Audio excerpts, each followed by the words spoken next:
Voy en la segunda parte de este video sobre lo sobrenatural en los egipcios. El segundo caso al que aludiré como testimonio de percepción sobrenatural entre los egipcios tiene que ver con el texto del himno al sol del faraón Amenhotep IV llamado Akhnatón, que significa que complace al dios Atón o Atón, el disco solar radiante. Ahí vean muchos nombres para el sol, Ra, Amón, pero también Atón. Y Atón es el disco solar radiante, o sea, el sol cuando más irradia. Los muchos dioses del panteón egipcio tenían labores específicas de cada uno. El más preponderante era Amón, que representaba al sol, pero no radiante como Atón. Los manejos de este sistema religioso cambiaban en el tiempo y en unas épocas unos dioses se hicieron preeminentes sobre otros. Durante la 18ª dinastía, siglo XIV a.C., el faraón Akhnatón promovió cambios radicales en la religión egipcia y reemplazó el culto a las demás deidades e incluso a la principal, Amón, por el solo culto al dios Atón.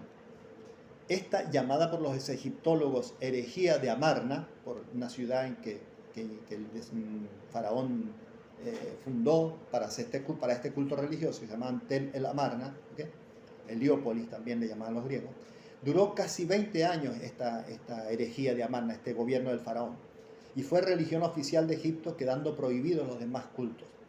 Con el tiempo, los sacerdotes de Amón, unidos a militares descontentos, terminaron con el gobierno de Akhnatón y se volvió a la religión tradicional. Lo que nos interesa aquí es el planteamiento nuevo que hizo Akhnatón, quien además era el artífice del culto y las ideas de su nueva creencia. Esta introducía muchísimos elementos nuevos en aspectos religiosos, éticos y teológicos. Abordaré primero el problema y testimonio sobrenatural de Akhnatón a través de unas estrofas de su famoso himno al sol, un himno que compuso él. Dicho himno inicia hablando de las bondades del sol radiante, Atón, sobre la tierra, y luego dice así, cito: la tierra se ilumina cuando te elevas por el horizonte, cuando brillas como Atón durante el día, cuando lanzas tus rayos, las dos tierras lo festejan. Las dos tierras son el Alto y el Bajo Egipto. Los hombres despiertan y se levantan sobre sus pies, porque tú los has despertado. Los cuerpos se purifican, se visten, sus brazos adoran tu aparición. El país entero se pone a trabajar. Todos los animales pacen en sus pastos, los árboles y las plantas brotan. Esta primera parte, en esta estrofa, se reconoce aquí el poder, en cierto modo, ordenador del dios Atón, quien efectúa un poder totalizador, regulador, equitativo sobre todas las cosas. Los griegos lo habrían llamado el logos, un logos, ¿no? Estimula a los débiles y las cosas débiles, ¿no? Y modera las impetuosas y hace mover todo. Se funde el fin natural con el sobrenatural. Por eso dice, sus brazos, los de los hombres, adoran tu aparición. Es más al sol que a Dios a quien se refiere, ¿no? Al sol de todos los días, ¿no? Pero para un egipcio antiguo no habría habido mayor diferencia. El sol era su Dios, era real y era Dios a la vez. Nosotros separamos ambas cosas. Luego se refiere al Dios como principio activador en lo biológico y lo psicológico. Cito: tú que haces que la semilla crezca en las mujeres, que creas la semilla de las gentes, que alimentas al hijo en el vientre de su madre, que le apaciguas para calmar sus lágrimas. Eres la nodriza en el seno, el que da el aliento y alimenta todo lo creado cuando surge del vientre a respirar. El día de su nacimiento abres su boca y provees sus necesidades. Cuán numerosas son tus obras, aun cuando permanecen ocultas a la vista. Fijémonos en estos dos últimos versos desde una perspectiva fenomenológica. En ellos se nos dice algo que podría ser una contradicción. Las obras del Dios son numerosas, aunque ocultas. Cuán numerosas son tus obras, aun cuando permanecen ocultas a la vista. ¿Cómo sabe que son numerosas si están ocultas? Aquí es donde hay que dar un tour de force al pensamiento y reconocer que lo que frecuentemente vemos está hecho de lo que se ve con percepción visual y lo que se ve con el intelecto, de un modo elemental que hasta los niños lo hacen a tierna edad, la deducción y abstracción basadas en el sentido común. y sin las cuales no viviríamos corrientemente porque usamos y suponemos cotidianamente esa deducción y abstracción más allá de lo que sospechamos. Esas operaciones pueden fallar y podemos equivocarnos con frecuencia, pero lo contrario, acertar, es predominante. Por eso le damos un voto de confianza a ese modo de obrar en nuestras mentes. Es más, pensamos así aún sin intención, involuntariamente. La suposición suele obrar así.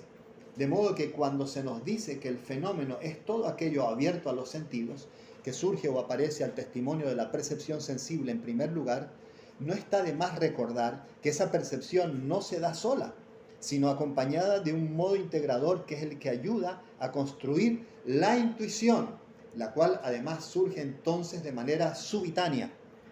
Es de esta última entonces de la que nos habla ese himno en estos dos versos, de una intuición que nos señala que las obras del Dios, más allá de si las vemos o no, son numerosas.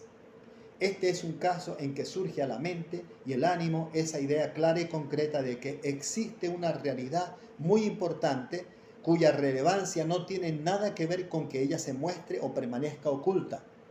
El juicio que se suspende sobre ella ejecuta de manera segura y firme esa suspensión en cuanto que no la ve, por el mismo hecho de permanecer esa realidad oculta. Así, esta intuición, que no deja de ser racional en buena parte, se constituye en una de nuestras formas de aprehensión de los fenómenos que aparecen de manera indirecta a la conciencia. Pero esa indirección, lejos de ser débil, es como un camino más certero a la firmeza del pensar sobre ese objeto que aprehende. Es un atajo que elude las posibles trampas de un pensamiento racional estricto, quizá porque ya ha decidido en parte aproximarse a aquello que percibe indirectamente, porque se inclina a ello o tiene expresa intención de aprenderlo. De modo que puede aproximarse a ello de una manera parecida a como nuestra mente se aproxima a los gustos personales. Por ejemplo, no necesito demostrarme que me gusta un helado de tal sabor, un helado de chocolate. Me es diáfano y cierto que tal sabor de helado me gusta. Es una certeza clara a mi mente. No tiene una razón detrás de ella. Y por eso a la razón le cuesta dar o atrapar a este tipo de juicios en su operación. Ciertamente que del ejemplo dado, del helado, a las ideas de la fe religiosa, hay mucho camino aún, mucho por dilucidar, pero se vislumbra una base desde la cual se edifica un pensamiento que sin ser irracional, pues no va contra la razón, tampoco está limitado por los lechos de Procusto de la disquisición racional. Ya al final del himno se exalta el poder del Dios. Oh Dios, cito, oh Dios único, inigualable, creaste la tierra según tu deseo, tú solitario. A todos los hombres, el ganado y los rebaños, cuanto existe en la tierra que anda sobre sus patas, todo lo que hay en el cielo que vuela con sus alas, las tierras de Haru y Cush, estos son Siria y Nubia, o sea, el norte de Sudán. La tierra de Egipto, pones a cada hombre en su lugar, provees sus necesidades. Todo el mundo dispone de su comida. La duración de su vida está calculada. Sus lenguas difieren en el habla, así como sus caracteres. Sus pieles son distintas, porque tú diferenciaste a las gentes. Señor de todos que se esfuerza por ellos, Señor de todas las tierras que brilla por ellas. Atón del día, grande en majestad, haces vivir a todas las tierras lejanas. Cuán excelentes son tus designios, oh Señor de la eternidad. Tus rayos alimentan los campos. Cuando brillas, viven, germinan por ti. Hiciste las estaciones para nutrir todo cuanto has creado. El invierno para enfriar, el calor para que te saboreen. Creaste el cielo lejano para brillar en él, para observar todo aquello que hiciste. Tú, solo, brillando en tu manifestación de átomo viviente, elevado, radiante, distante, cercano. Creaste millones de manifestaciones de ti mismo, ciudades, pueblos, campos, el discurrir del río, porque eres el átomo del día en las alturas, discurres para darle existencia a los seres que has creado. Estás sobre ellos y puedes ver su regocijo. Estás en mi corazón. No hay otro que te conozca, solo tu Hijo, Nefer Heperurá Uaenra, a quien has mostrado tus caminos y tu poder. Los de la tierra vienen a la existencia de tu mano como tú los creas. Cuando amaneces, ellos viven, y cuando te ocultas, mueren. Tú eres tú mismo la duración de la vida, se vive por ti. Todos los ojos contemplan tu perfección hasta que te ocultas. Todos los trabajos cesan cuando descansas por occidente. Y cuando amaneces, haces que todo el mundo se mueva por el Rey. Cada pierna se mueve porque creaste la tierra. Les hace surgir para tu hijo que nació de tu cuerpo. El Rey que vive por Maat, Maat, la diosa de la justicia. El Rey que vive por Maat, el Señor de las dos tierras. Neferjeperurá, el único que pertenece a Ra, el hijo de Ra que vive por Maat, Señor de las coronas. Agnaton, duradera sea su vida. Y la de la gran reina a quien él ama, la señora de las dos tierras, Neferu Aton Nefertiti, que viva por siempre jamás. Puede apreciarse que este texto es diferente a los textos sagrados del orbe oriental antiguo, incluyendo el de la Biblia. En esta, en general, se mantiene una tajante distinción entre creador y criatura, así como una distancia entre ambos. Pero en el texto de Agnaton, esa distancia se reduce. El faraón se acerca al Dios y lo trata como un familiar, como un padre. Hoy, miles de años después de esa época, no nos extraña mucho tal actitud, pero es porque nuestro etos es muy distinto al antiguo. Y sin embargo, como a tantos otros estudiosos que han revisado este himno, no nos cuesta constatar un aire moderno en sus palabras, en las palabras y modo de proceder de Agnaton. Y es en los versos finales donde este ser divino, que actúa un tanto impersonalmente con respecto a su creación, se muestra como alguien en contacto, en comunicación directa y personal con otro ser que es el faraón. De este se dice el himno, que es el único que conoce al Dios. Además, el Dios ha hecho la tierra para este ser, el faraón, su hijo amado, que nació del cuerpo del Dios. El faraón que es el único que pertenece a Ra y que además pide la bendición y larga vida a su mujer también. En este sentido, Agnaton se establecería como un ser fuera de serie. No es un hijo de Dios como otros, como los muchos que existen, por ejemplo, en el sistema indio, o como lo es Jesús en el sistema cristiano. Pero tampoco es un profeta como lo fueron los profetas de Medio Oriente. Es ciertamente un místico y como tal establece una comunicación con el Dios. Y el Dios se comunica con él con amor, un amor que supera el temor ante lo abrumador del Creador.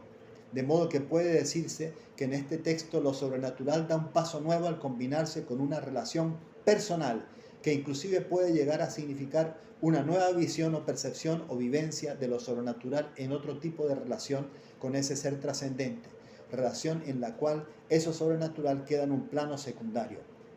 Esto parecería aún más moderno que lo anotado antes, y si pensamos que está contenido en un contexto en el cual, como hemos leído, los hombres hacen su vida frente al Dios y el Dios hace todo lo que como Dios que es debe hacer, estaríamos en algo parecido a un contexto transreligioso o postreligioso.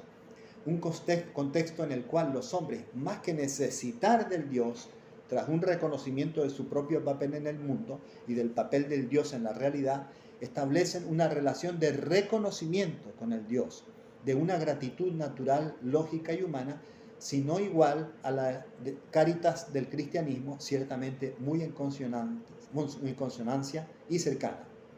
Todo lo cual además dota de poder tanto al Dios como al devoto. Hasta aquí llega mi análisis. No haré el análisis de los textos epigráficos porque sería muy largo, pero creo que con esto ya doy por satisfecho mi reporte sobre lo sobrenatural en los egipcios.